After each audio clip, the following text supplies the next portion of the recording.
নমস্কার বন্ধুরা, আজকে আবারও চলে এসেছি মালাই চিকেনের রেসিপি নিয়ে। এখানে একটা প্লেট নিয়ে নিয়েছি। প্লেটে 4টে পেঁয়াজ, 2টি টমেটো, 6-7টা কাঁচা লঙ্কা, কিছুটা কিশমিশ আর 2টো রসুন কেটে নিয়েছি, ভালো করে ধুয়ে রেখেছি। এরপর 500 গ্রাম চিকেন ভালো করে ধুয়ে নিয়েছি। এখন আগে থেকেই লঙ্কা আর আদাটা আমি পেস্ট করে নিয়েছি। এখন পেঁয়াজ রসুন দিয়ে পেস্ট করে নিচ্ছি আর কিশমিশ, টমেটোটা পেস্ট করব না। এখন আমি গ্যাসে কড়াই বসিয়ে দিয়েছি। কড়াই গরম হয়ে গেছে, তেল দিয়ে দিচ্ছি। তেলও আমার গরম হয়ে গেছে। ফোড়নে দিয়ে দিচ্ছি 2টো তেজপাতা আর অল্প একটু সাদা জিরে। ফোড়ন দেওয়া হয়ে গেছে। এখন পেস্ট করে রাখা আদা, রসুন, পেঁয়াজ, কিশমিশ সব একসঙ্গে দিয়ে একটু নেড়ে এতে পরিমাণ মতন হলুদ গুঁড়ো আর পরিমাণ মতন নুন দিয়ে একটু মিশিয়ে নেব। এরপর দিয়ে দিচ্ছি এখানে 2 চামচ ধনে গুঁড়ো, 2 চামচ জিরে গুঁড়ো দিয়ে আবারও একটু মিশিয়ে নিব।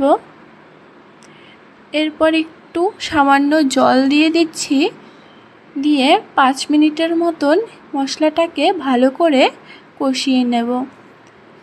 5 মিনিটের মতো মশলা কষানো হয়ে গেছে। এরপর সামান্য একটু জল দিয়ে মশলাটাকে আবারও একটু নেড়ে নিয়ে চিকেন দিয়ে দিচ্ছি, সাথে কেটে রাখা 2টো টমেটোও দিয়ে দিচ্ছি, দিয়ে ভালো করে মিশিয়ে নিচ্ছি মশলার সঙ্গে। দেওয়া হয়ে গেলে একটা ঢাকনা দিয়ে এখন ঢেকে দেব।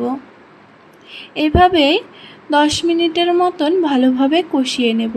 কষিয়ে নেওয়া হয়ে গেছে আমার 10 মিনিটের মতন। এখন আমি জল দিয়ে দিচ্ছি ঝোলের জন্য। জল দেওয়া হয়ে গেছে ঝোলের। এখন আবারও ঢাকনা দিয়ে ঢেকে দিচ্ছি। এভাবে 5 মিনিটের মতন ভালোভাবে জাল দিয়ে নিয়ে চিকেনটাকে নামানোর 2-3 মিনিট আগে 1 চামচের মতন গরম মশলার গুঁড়ো দিয়ে নেড়ে নিচ্ছি।